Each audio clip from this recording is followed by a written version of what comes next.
हम्म। हम्म। हम्म।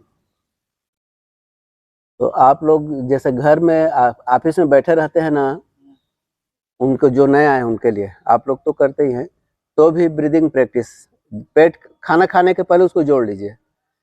कोई भी चीज को, आसन को किसी के साथ अटैच कर देना है तो हमारे जीवन का अंग बन जाता है।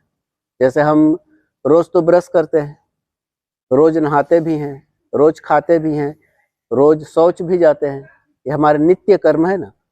तो वैसे योग को नित्य कर्म में जोड़ लें। जैसे आपको यहाँ समय नहीं मिलता तो घर में प्राणायाम, मान लीजिए आपको जो मैंने सिखाया डीप ब्रीदिंग का, तो आप उसको जोड़ लीजिए भोजन के पहले।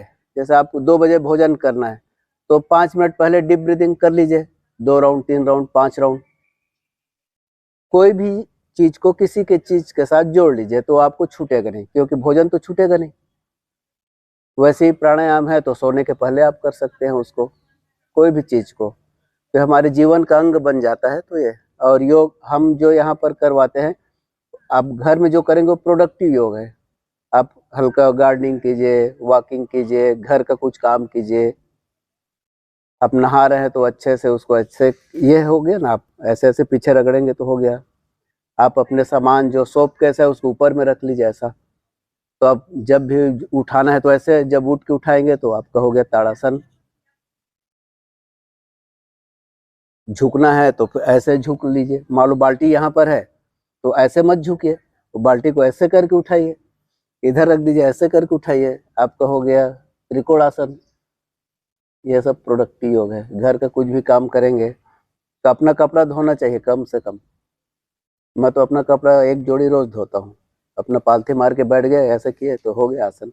एक दिन अपना एक शुरू करेंगे और 2 लाके और नहीं नहीं, आप नियम बनाइए ना, एक एक कपड़ा कम से कम अपना नहाने के पहले, और जमीन में बैठ के, तो आपका बैठने का भी अभ्यास बन जाएगा, हाथों का भी हो जाएगा। ऐसा आप नहीं करेंगे तो यहाँ लकड़ी काटो, जाता चलाओ, रस्सी खींचो, ये हम करवाएंगे, नाव चलाओ, उतना तो आप कर सकते हैं। सर ये दूध से भी एलर्जी होती है? दूध, हर चीज से एलर्जी हो सकता है, लेकिन आपका शरीर, हर अलग अलग शरीर किसी को ग्रहण करता है। हाँ, किसी को खुशबू से हो जाता है। आपको, हमको चंदन की खुशबू अच्छी लगेगी, किसी को लिए एलर्जी हो जाएगा। हाँ, किसी को किसी भी चीज से हो सकता है। हाँ, मतलब उस चीज के प्रति आपकी प्रतिरोध क्षमता कम है। एलर्जी का मतलब किसी खास वस्तु या खास गंध के प्रति आपकी प्रतिरोध क्षमता कम है, उससे बचना चाहिए। किसी को डस्ट से हो जाता है, वो टेस्ट होता है इतने हजारों प्रकार का।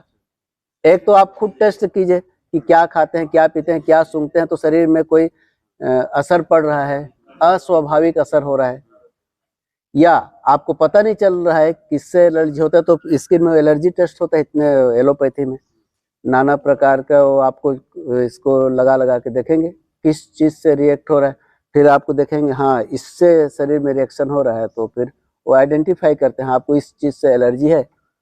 आप योग करेंगे तो आपको खुद पता चलेगा कि आपको किस चीज से एलर्जी है, ये चीज है। और कोई प्रश्न हो तो पूछिए। हाँ गुरु जी, ये जैसे शौच के बाद आके पानी नहीं पीना चाहिए, एक बात है कि पहले तो पीना तो व्यवहारिक है, ये लोग बोलते आके नहीं पीना चाहिए, उससे क्या होता है बोले? बवासीर होती है। मैं शौच से जाके तुरंत पानी ज्यादा नहीं, थोड़ा आराम करके पीजिए। हाँ, ऐसा उसमें वो ये हो सकता है, हमारी जानकारी में तो नहीं है।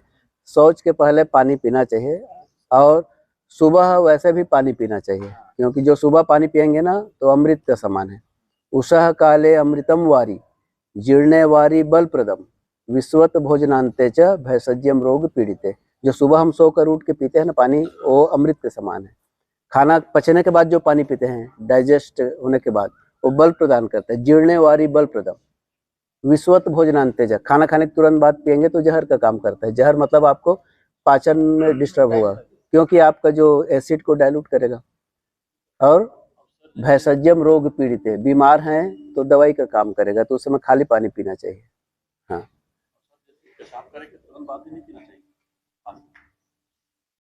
ऐसा कुछ नियम नहीं है, वो उसमें क्या है कि अब निकला थोड़ा आराम कर लीजिए, ऐसा है।